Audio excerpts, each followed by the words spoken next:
Our next topic area is learning theory, which is my absolute personal favorite topic in all of psychology. Unfortunately, I do tend to see a dip in grades for this topic area most semesters. I'm hoping it does not happen this time. But frankly, when I first started learning about this topic, I felt that the world opened up. I felt that I could suddenly understand other people's behavior. I felt that I could understand the behavior of other animals, non-human animals.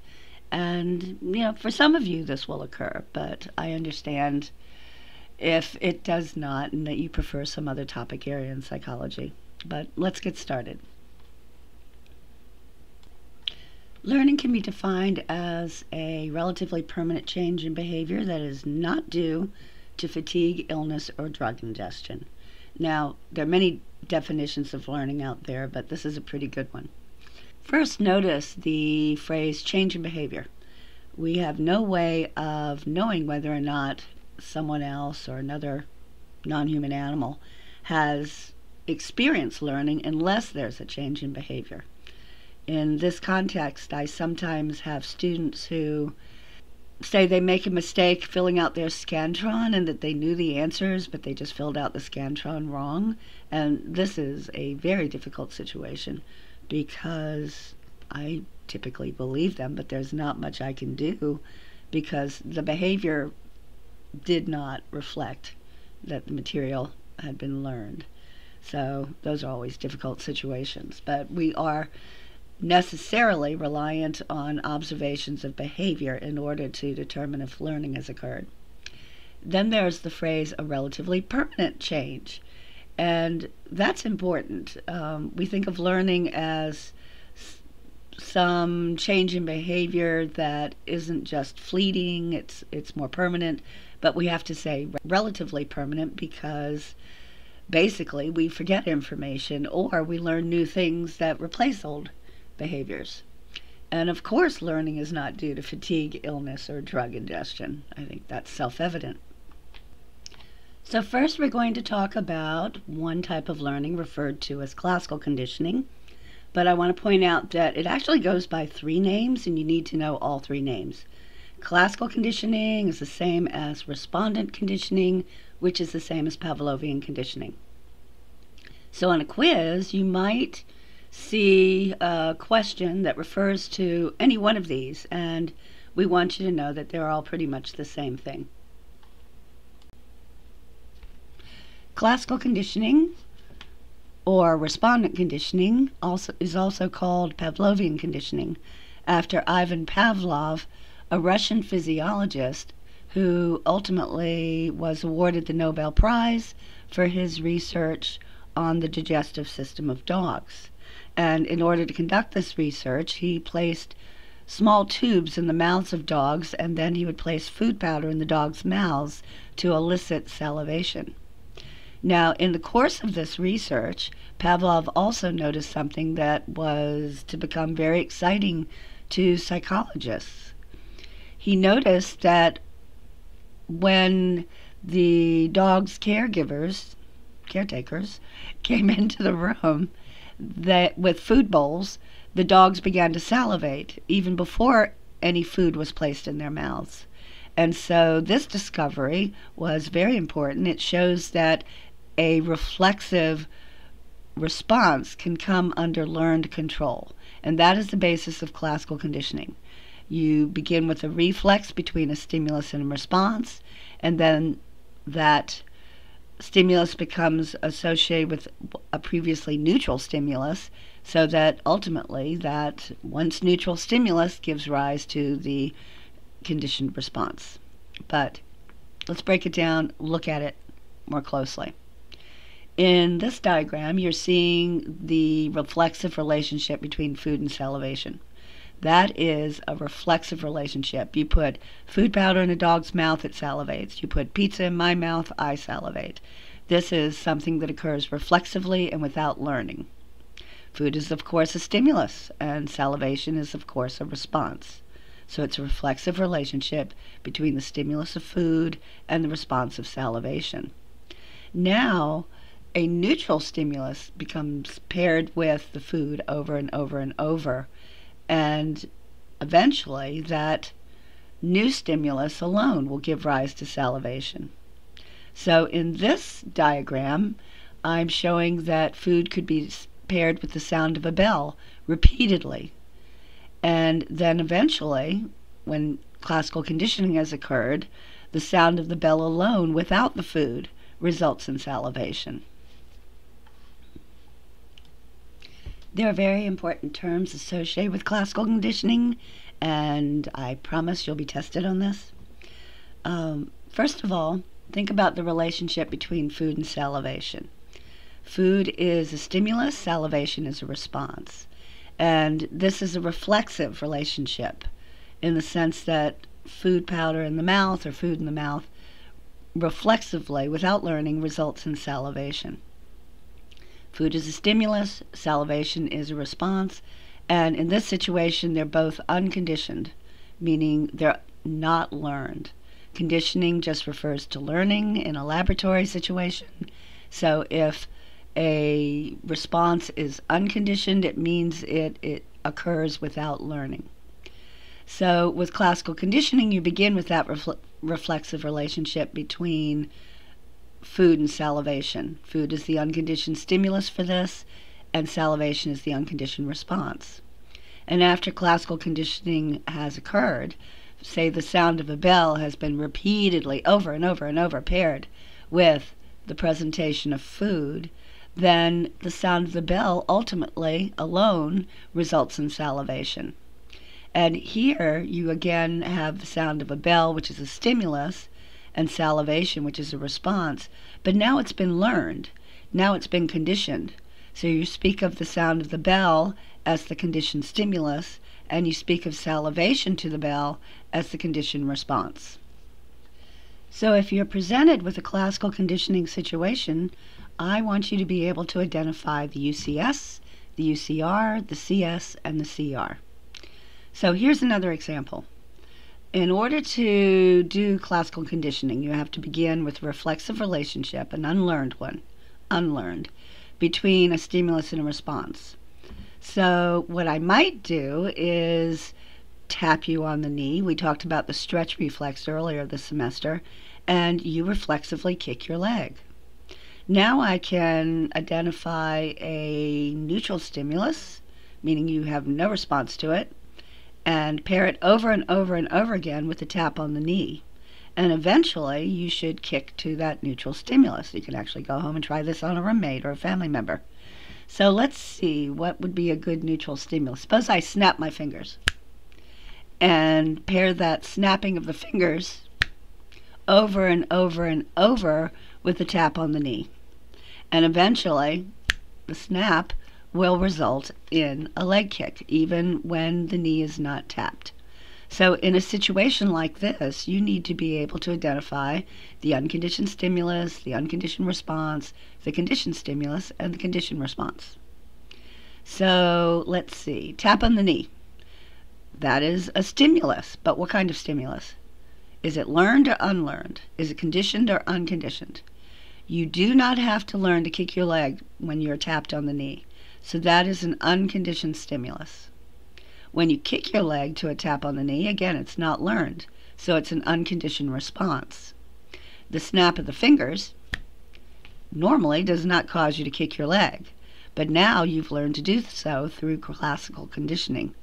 So this is a stimulus, and it is a learned stimulus, a conditioned stimulus. So the snap of the fingers is the conditioned stimulus. And when you kick your leg to the snap of the fingers, that is a conditioned response. Here's another example. I need to begin classical conditioning with a reflexive relationship between a stimulus and a response. So you can try this at home with family or friends. Get a drinking straw and very gently, don't hurt anybody, blow a puff of air into someone's eye. What do? Reflexively. They blink. So there we have a reflexive relationship between a stimulus, puff of air into the eye, and the eye blink, which is a response. Now, that's a reflexive relationship. It's not learned. It's unconditioned. So the puff of air is the unconditioned stimulus, And the eye blink to the puff of air is the unconditioned response. Now let's take another neutral stimulus. Maybe it's me humming. I'm going to hum. That's a stimulus. And I pair it over and over and over with the puff of air into the eye until eventually I can hum, and the eye blinks. So the hum is obviously a stimulus, and you have to learn to blink to the stimulus. So that's a conditioned stimulus. The eye blink to the hum, is the conditioned response. I'm going to want you to be able to identify a situation as involving classical conditioning, and you're very likely to see a question like that on one of the quizzes or the final exam, and so I want to help you do that. First of all, when looking at a learning situation, a conditioning situation, look for stimulus substitution. Basically, the conditioned stimulus substituting for the unconditioned stimulus.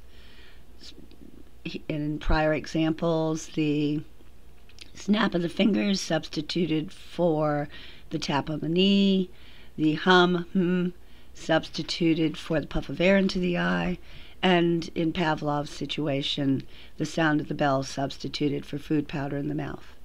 Now, Pavlov believed that stimulus substitution was occurring in classical conditioning, but subsequent research made scientists doubt this. For instance, the unconditioned stimulus is not necessarily identical to the conditioned stimulus. A little more information than you need to know, but when you look at the amounts of salivation for the conditioned stimulus and unconditioned stimulus, they are not exactly the same. You'll have a bit less salivation for the conditioned stimulus compared to the unconditioned stimulus.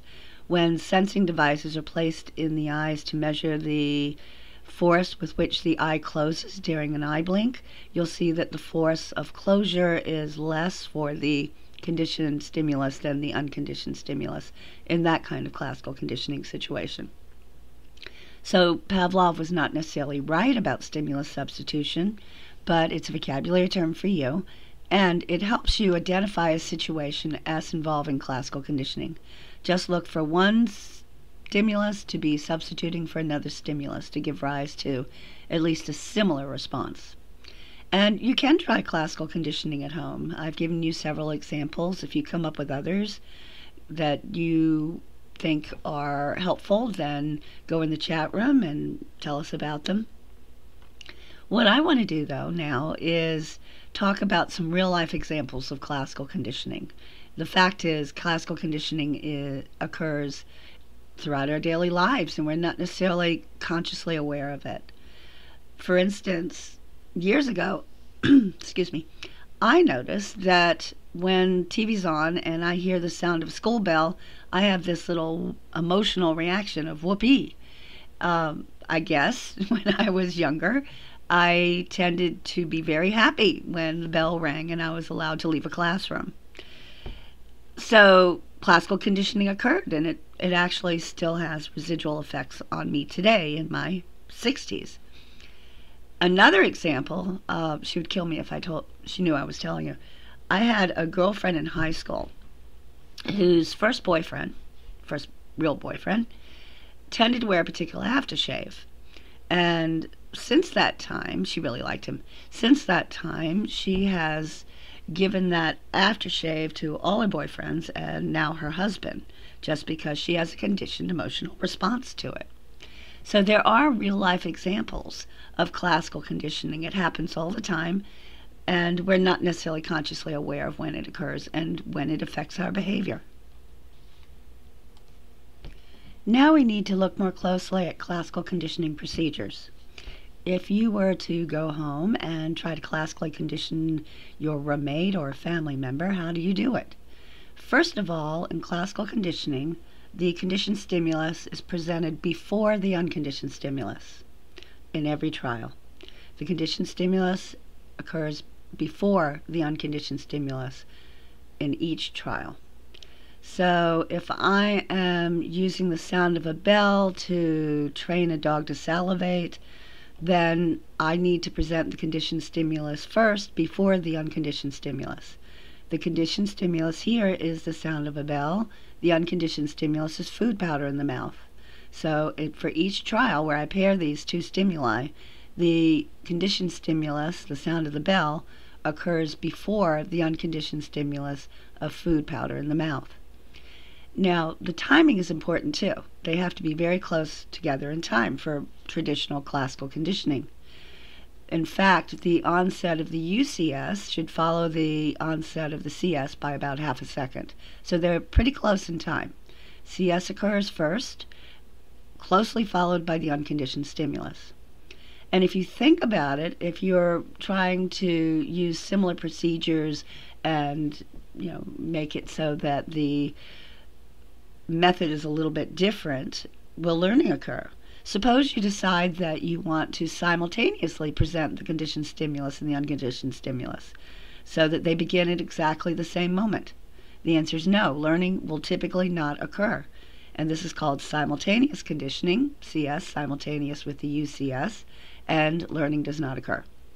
What about backward conditioning? Obviously, in backward conditioning, the unconditioned stimulus is before the conditioned stimulus, and that doesn't work either. Backward conditioning does not work. Trace conditioning might work, and here it's the conditioned stimulus first, followed by the unconditioned stimulus, but the timing is different, so that in trace conditioning, the CS occurs, and then a moment later, longer than the typical half second, the unconditioned stimulus occurs. Trace conditioning can work if the conditioned stimulus actually predicts the unconditioned stimulus. If the CS only occurs when it's followed by the UCS and never occurs without the UCS, it predicts the UCS. So trace conditioning can work. So again, in classical conditioning, the conditioned stimulus occurs first, followed very shortly by the unconditioned stimulus. When you try to do simultaneous conditioning, it doesn't work. Backward conditioning does not work. But trace conditioning might work because the CS can predict the UCS. Here's an important question about classical conditioning. Does a conditioned response only occur to the conditioned stimulus, the stimulus used in training, or can it occur to other similar stimuli? The answer is yes, it can occur to other similar stimuli. In fact, this is what happens quite often in our daily lives. I'm talking about generalization, the idea that we can learn to respond to one stimulus through classical conditioning, and then we respond similarly to other similar stimuli. And what you're seeing here is called a generalization gradient, and it's literally from Pavlov's data. On the vertical axis, you see the amount of salivation in cc's, ranging from 0 to 1 cc, and along the horizontal axis, you have, rather than a bell, the sound of a tone, ranging from 600 hertz up to 1400 hertz. And that middle intensity, 1000 hertz, is shown as the training stimulus. So here's what's happening. We have a dog. It has a tube in its mouth to collect the saliva. And we're going to classically condition the dog with a 1000 hertz tone. Now, a tone is one frequency. A pure tone is one frequency. The human voice cannot make a sound, most people anyway, like a tone. But if I were going to try, given my scratchy voice and the fact that I'm getting ready to make embarrassing sounds, if I were to try, a 1000 hertz tone would probably sound like this. Ooh! All right? So the dog is being trained so that the 1000 hertz tone, ooh, is being paired over and over again with food powder in the mouth until the dog reliably salivates to that sound. And you can see the 1000 hertz tone has a very large amount of salivation associated with it in the generalization gradient.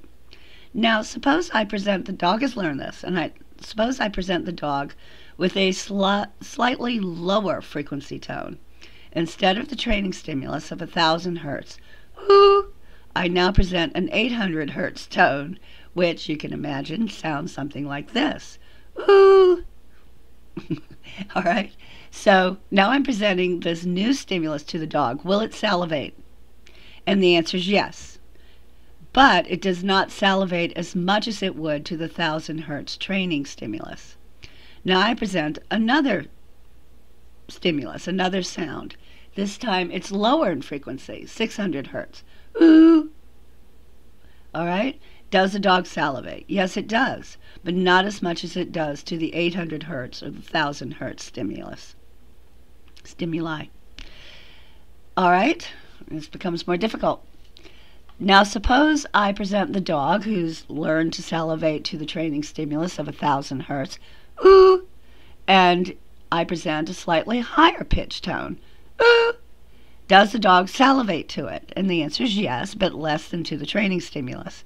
And now, usually in class I get someone to help me with this, I present a 1,400 hertz tone. Instead of the training stimulus, ooh, I'm now presenting something like 14 hertz. Imagine it goes like this. And does the dog salivate? Yes, it does, but not as much as to the 1,200 or 1,000 hertz stimuli. Okay, so when you graph that, you get a generalization gradient, which is basically showing you that the more similar a stimulus is to the original training stimulus, the more responding you get to it.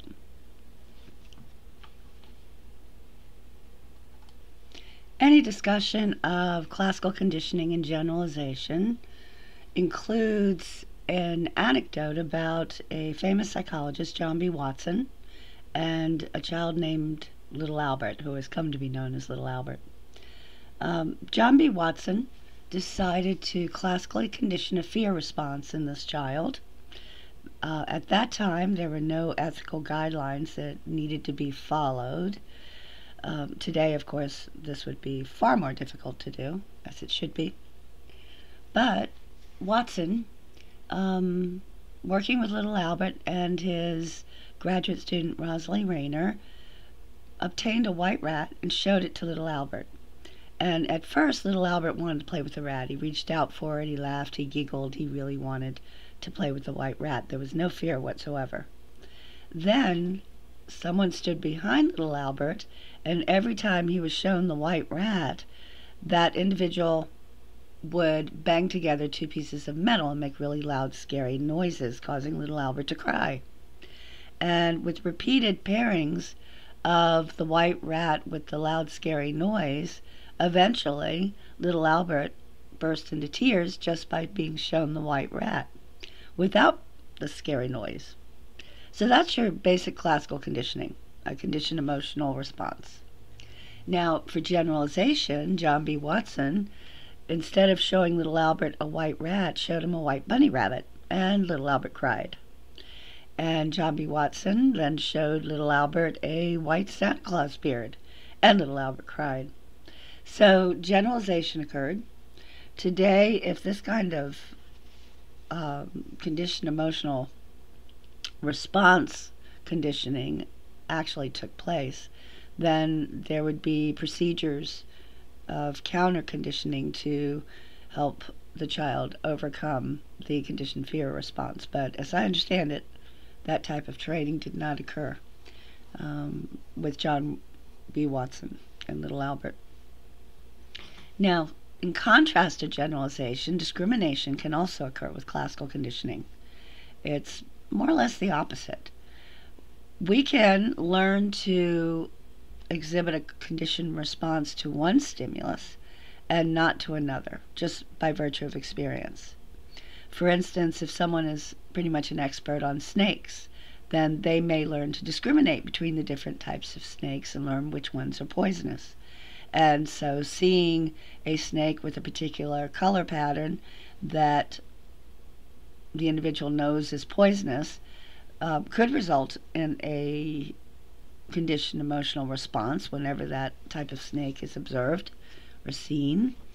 But other snakes with different color patterns would not result in a conditioned emotional response. So we can learn to discriminate between stimuli in classical conditioning.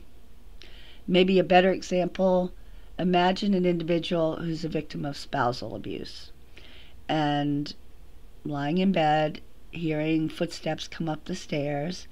That person might experience a conditioned emotional response of fear if it's a heavy tread, heavy footsteps on the stairs. Whereas discrimination might occur and there's no conditioned fear response if the footsteps on the stairs are lighter and more delicate, meaning that it's the individual's children. So generalization, discrimination can both occur with classical conditioning, as can extinction. And this should make good sense to you. An individual who's been classically conditioned, for instance, pairing the CS and the UCS over and over again, can eventually unlearn that response.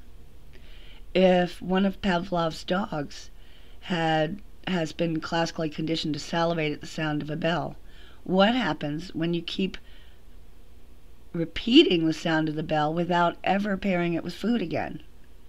What you'll see is a decrease in the conditioned response.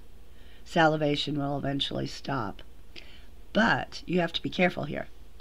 You might think salivation has stopped, the conditioned response has stopped, but if you go out of the room and come back later, even just a few minutes, and then ring that bell again, the dog will salivate. Not a whole lot, but it will. And that's called spontaneous recovery.